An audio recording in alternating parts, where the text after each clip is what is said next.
built after the tornado tore it up. That doesn't include, or the consideration that it's gonna cost to run it. You gotta hire people, you gotta maintain it. It's gonna cost money to drive out there with the city vehicles. You gotta take that into consideration.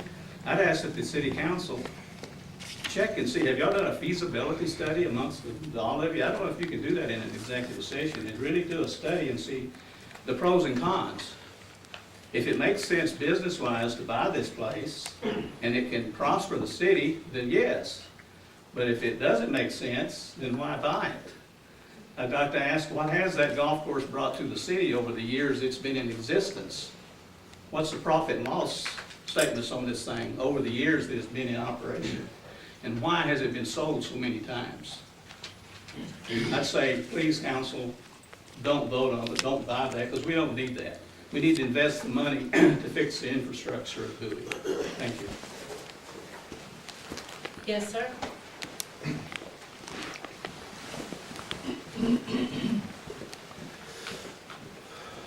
Afternoon, I'm Trey Malone. That's my dad. I said it once, I'll say it again. Went on the news and said it. We need a golf course. It's one of the only few things that we do have. Everybody keeps asking why it's getting sold if it's making money. Well, Dwayne's tired of it. He did it by himself for long enough. He made it look fantastic. It was just so beautifully playable whenever it shut down. And I know Dwayne's tired of it because for a period of time I was out there with him doing it, and it's hard. He worked his rear end off doing it, and he deserves a break. That golf course is in great shape. If Jacksboro can have a golf course, so can we. Thank you. Thank you. Anybody else? Nobody? Are you sure? You better wrap it up, Mayor, before you get somebody else. Okay, so we have any other comments on anything else? If not, then I'll close the public comments and we'll move on. Mayor? Yes. Yes, sir, I wish you would.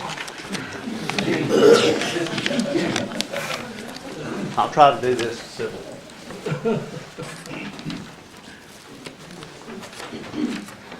I'm Dwayne Hamilton. I actually own the golf course. And I've never seen so many people that know all of my business like y'all do. First place, I hadn't put a dime in that golf course since December of 2016. It's supported itself. And yeah, I worked my tail off to get it that way. The reason that golf course is sold is because Mr. Underwood was old like I am, and he had a tornado come through and wipe it out. The two partners and I got together because we didn't want to see the golf course closed, just like these gentlemen don't want to see the golf course closed now, but we like to play golf.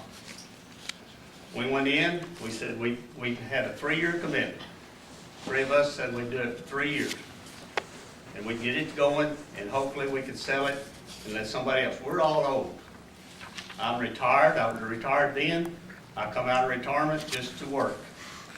Basically, that's it. I work. I got it in good shape. I'm 68 years old. My wife's retiring in 6 months, and I'm done. I don't want to do it anymore. But it's up to the community, if they want to keep it, to do it. I will promise you that you will make money. If you run it right, you will make money. I'm not going to tell you what I made this year, but I made money. And I made a good sum of money out of it. Because the financials that you saw, I think you saw my financials. Tammy, did you not look at them? I actually did go down and look at your actual, we all got You the got, financials for the we golf. bought it in 2014, all of 15 and 16, we operated basically 18 holes. To operate 18 holes costs twice as much money. Once we shut down the other 9, it has been profitable.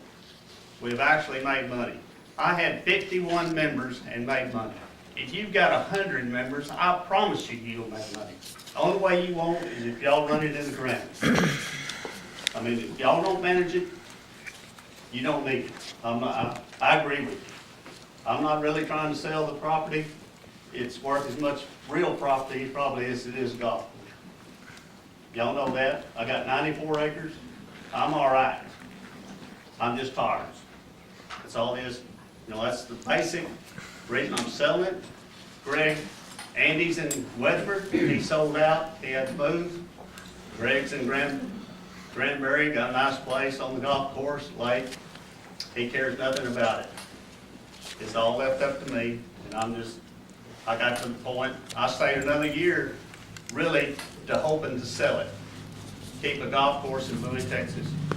And another thing, Coon brought it up about the tournaments. In the tournaments, puts around $50,000 to $70,000 back in this community every year. The churches, the Wise Electric give $10,000 off the tournament to the Bowie Mission this year. You got the high school kids that play out there. You got all the churches. You got the scholarships. There's like 4 scholarship tournaments. All of them go back into scholarships for your kids, students in Bowie, Texas. The school plays for free. That is their golf course. Always let them 4 years. They never paid a dime. Kids got to go and play for free. Now they're driving to Wichita Falls and to Nocona to play golf. That's up to y'all. I mean, I don't expect much, never have. When we brought this up, I really didn't expect anything on y'all, because we never do. But that's the situation with the golf course. These people that know more about my business than I do are completely wrong. That's the reason Mr. Webster, it'll cost $35,000, $40,000, he has no clue. That's Facebook talk. When we come up for sale, and this was mentioned, somebody put on there that I owe the city money for the water. I couldn't pay the water bill. Anybody knows me knows that's crap. But it was on Facebook. You social media people you don't have a clue what's going on. You really don't. I don't own a Facebook or a social media outfit. I did a little research on what it costs over at Nocona. Well, Nocona. great, I'm glad I'm that's just telling you, going on. it didn't come from Facebook, so get off the Facebook. It is on Facebook. It may be, but it didn't come, what I said didn't come from Facebook. Mr. Hamilton Hey. has the floor.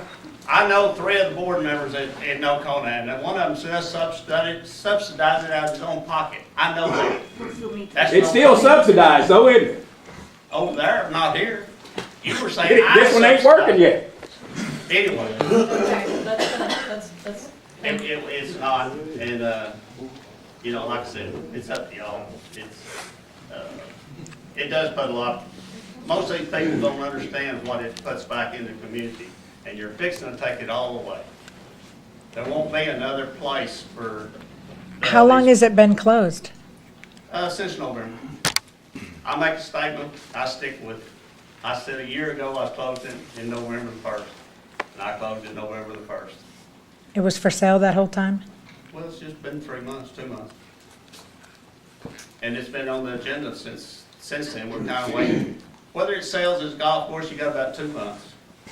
The greens and everything are in good condition, they're dormant, they're not gonna, you can go back out there tomorrow and start playing golf with just a little bit of maintenance.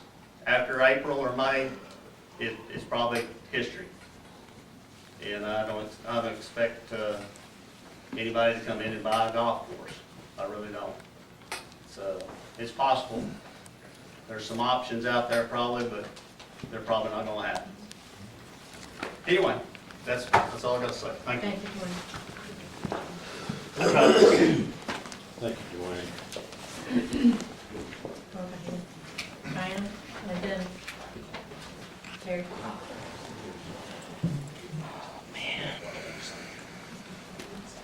Mr. Hamilton, thank you for speaking up. That's the first number I've heard about part of what the golf course puts back into the community. I'm going to be brutally honest, I'm not for or against right now today. But he brought up a great point. There's $70,000 in fundraising that the golf course raises annually on repeating fundraisers. As a person that works on 3 separate nonprofits in this community, I can tell you coming up with ways to get people involved in raising money for nonprofits is dang hard. we close that golf course, what are we going to replace those fundraisers with? Number one. Number two is the soft money you're not thinking about that's already gone from our community. When we do these fundraisers, we're running around to local businesses buying the water, buying the Gatorades, buying the hot dog buns and the hamburgers and the whatever to be able to feed all the people at these fundraisers. Well, now some of these tournaments are taking place in Bridgeport or Wichita Falls or whatever. All of that sales tax money is now in Bridgeport or Wichita Falls or Decatur because that's where people buy it because they don't want to have to haul it from here to there because it's cold stuff and it's easier to keep it cold. So in addition to the $70,000 in fundraising that we've lost and the matching funds that may be coming in from whatever sponsors like JEC Electric or Wise Electric or whatever that's just gone, money that's completely gone, you're also losing all of that sales tax money.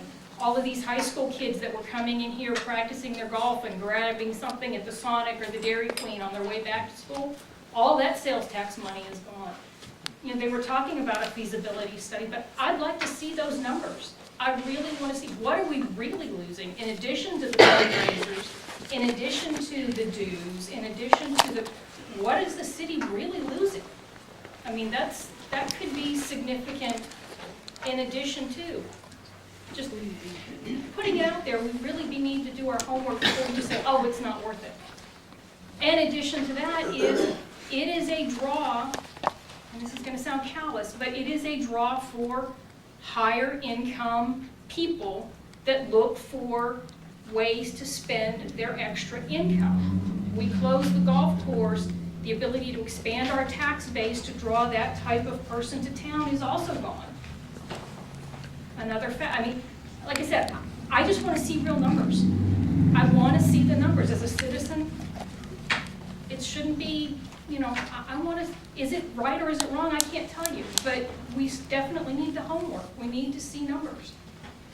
You have real numbers in debt that we owe. That's where the real numbers are at. It's in the debt. Hey, There, right now.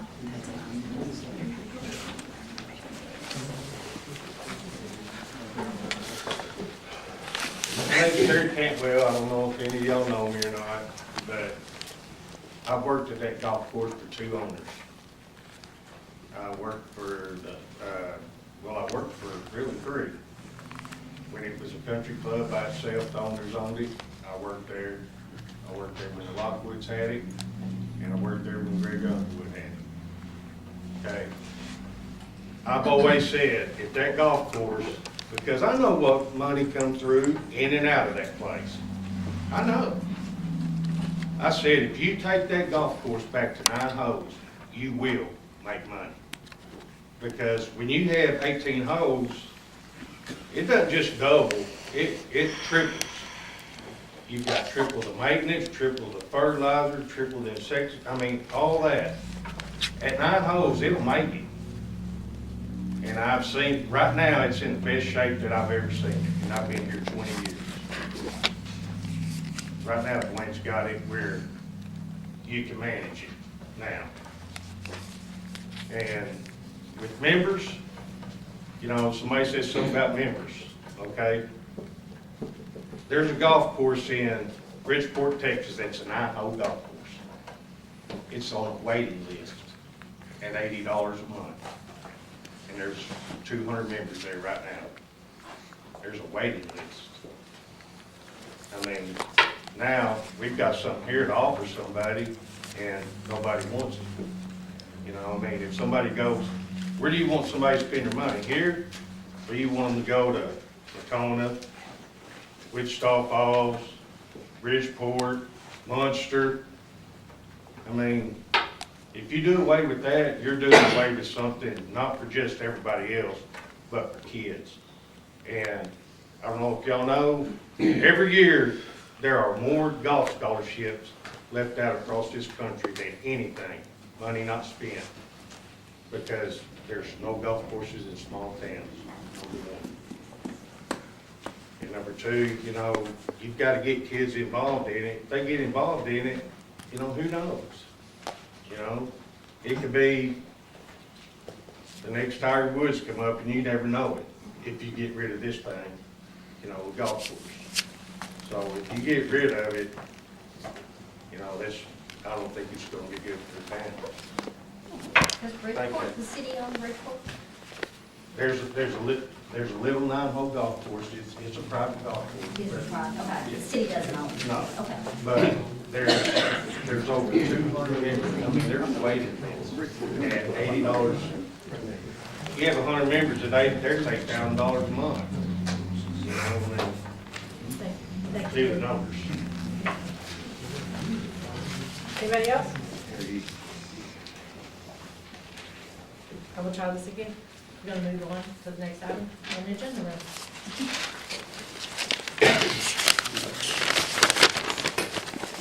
We're at departmental reports. Council, do any of you have any specific questions for any specific department heads?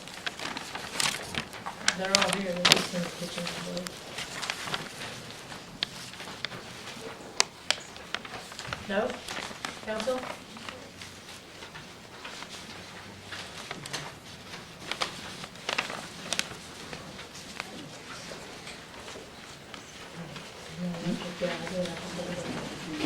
Okay, so I'm gonna assume council has no questions.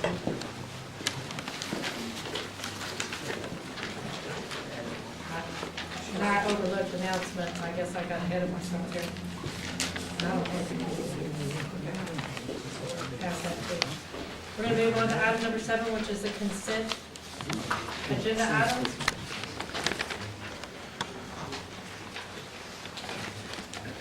We'll assume that you have all read and are ready to vote to accept these. So moved. Mr. Malone, I have the Second. motion. Bishop, I have a second. Mr. Love? Mr. Bell? Aye. Buckmaster? Aye. Mr. Malone? Aye. Bishop? Mr. Kent? Aye. On this vote.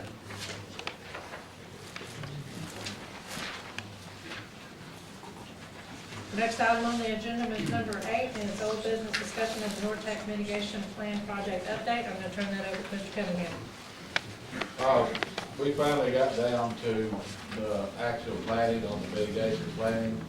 And I'm gonna, in a minute, read you the list of the things that me and my department head came up with. Now, what you need to understand is this is a list of things that we use to mitigate possible disasters in the future.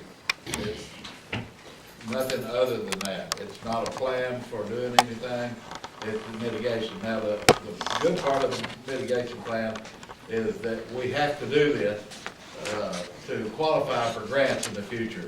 The state, the federal government are not just gonna say, you know, we'll give you a grant. You're gonna have to do your own planning and get ready for it. And so that's what it is. But this is our top 10 list. Citywide drainage repair from Highway 59 to Patterson Street. I'm not gonna put the estimated cost in here because it was scary, unless you really wanna know. A transformer, a new transformer for our electric substation. There's room for another transformer substation. And if we have a problem with our current transformer renewal, it will help with the load. Number 3 is shore up the backside of Old Blue Lake Dam to keep it intact. The backside of the dam is eroded and we need to do some repairs there. Number 4 is development of a cell phone application that will broadcast National Weather Service severe storm warnings over National Service Radio. The tower that serves Montague County doesn't reach here, so we don't have anything. So we came up with the idea, actually, Kirk and Nia Higgins came up with the idea about the app, and I thought it was a fine idea. So that we can get National Weather Service radio station to broadcast over a cell phone. Number 5 is construct severe weather tornado safe rooms on all campuses of all Bowie schools. Number 6 is rewire electric lines, prevent lines from blowing together like they did last Saturday. If we do the longer lines in a better way, we can eliminate the problems from happening where lines are bouncing together in severe windstorms. Number 7 is construct a community safe room for the city of Bowie, where we reinforce existing buildings for citizens to come in the event of tornadoes and severe storms. Number 8, install a sprinkler irrigation system at the site of our wastewater facilities to be activated in case of wildfire. The water sprinklers will protect our facilities. Number 9 is a buffer zone in and around Bowie to protect homes and schools from rural wildfires. This mitigation will require the city to get permission from adjacent landowners in our ETJ. And number 10, upgrade all city police and fire radios to newer digital radios. Some of the city radios are analog, and this will make communication in emergencies much more reliable. So that's the list that we're gonna turn into the state, and who knows, we might qualify for a grant. You may have any questions for Mark? So this is not the grant we were working on, that you were working on for the Oh, I've lands? got 2 grants working on that, so, and then I've been basically told by both the TxDOT Emergency Management Service and the USDA that unless we get this mitigation plan done, which this will take care of it, we won't qualify for the grants anyway. So this is a step in that direction. Have we heard anything from the grant writer that did we hire a grant writer for a grant On Lake Street? Lamb Street? Yeah, we heard about that this time last year. The grant, both of those numbers came in at pushing $1 million each to prepare that street. And then over on Mill and Nelson combined area was about $1 million. But we did not receive either one of those grants. Did we not have one after that? No, no, I have the rejection letter in the drainage study binder over the office if you want to see it, but it was rejected and nobody has done anything with it. So.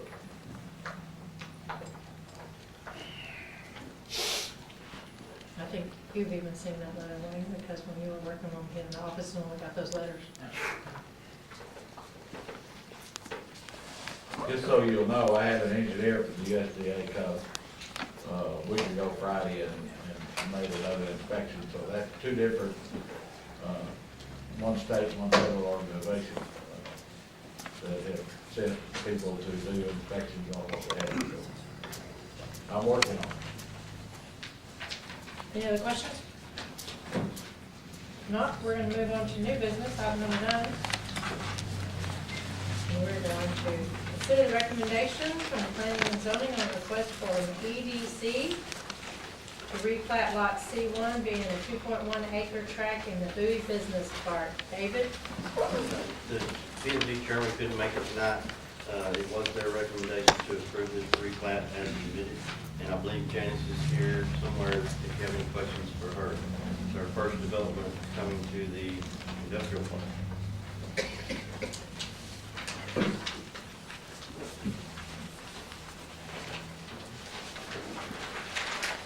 Make a motion to approve it. Second. No motion to approve? Bishop? So how do you vote, Mr. Love? Aye. Mr. Bell? Aye. Bishop? Aye. Kent? Aye. Buckmaster? Aye. And Malone? Aye. We need the maps, we need all your maps passed down this way, please.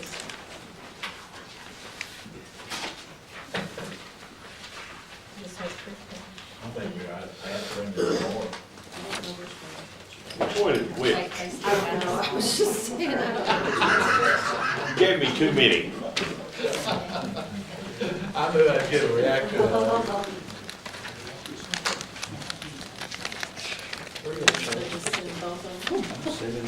I think you don't need the copied ones, right? You just No, need the this, blue ones. this, Okay.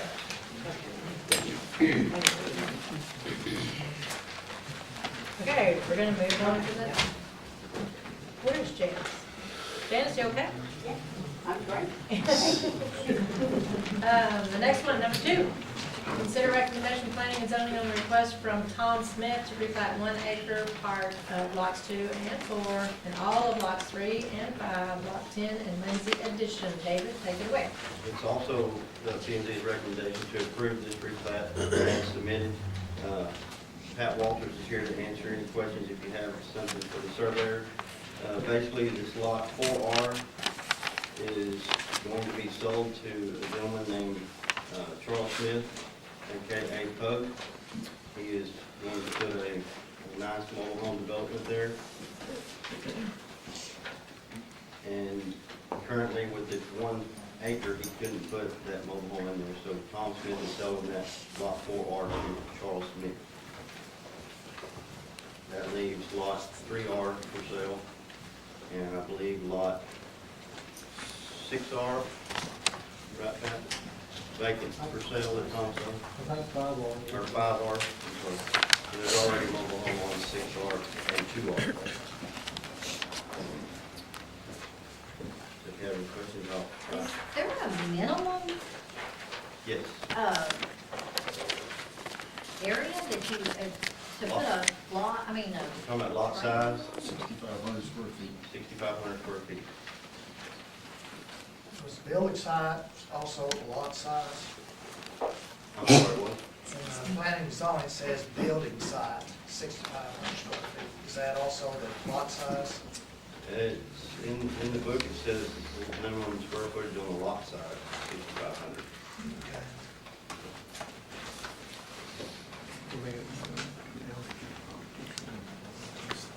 and I asked about the restrictions of the mobile homes that are being moved in, and it says 1974 or newer, which is 45 years old. very old, very old. I mean, Aluminum or very old. so, You gotta remember that done in about 91 or 2. Mhm. And that's our ordinance says it has to be Correct. 1974 or Or newer? newer. Yes. Yeah, and that's in Yeah. chapter 12, Section 11. section 11. I'd like to make a motion for continuance that this be held over for further consideration so that we can review our current codes and bring those up to par. Prevent another mobile home park facility from being created. So in shorter terms, you'd like to Make a give motion us a to, date, give us a year on, an actual number of years, how old the mobile home can be when we move it in, right, instead of and a that'll year have to date go on through the legal bottom. counsel to find out what that number is. So, But I'd like to hold it over for further consideration. I second that, so that's a motion to table. I guess that's a motion to table. Yes.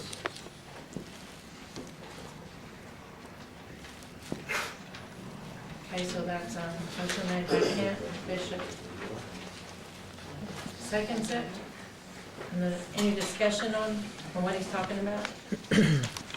Did y'all go look at that? Yes, This is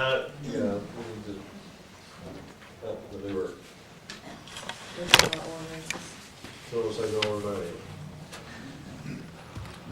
So once you replace those ones that are there, I was under the impression that there's, the only trailer parks that we had were over on Decatur.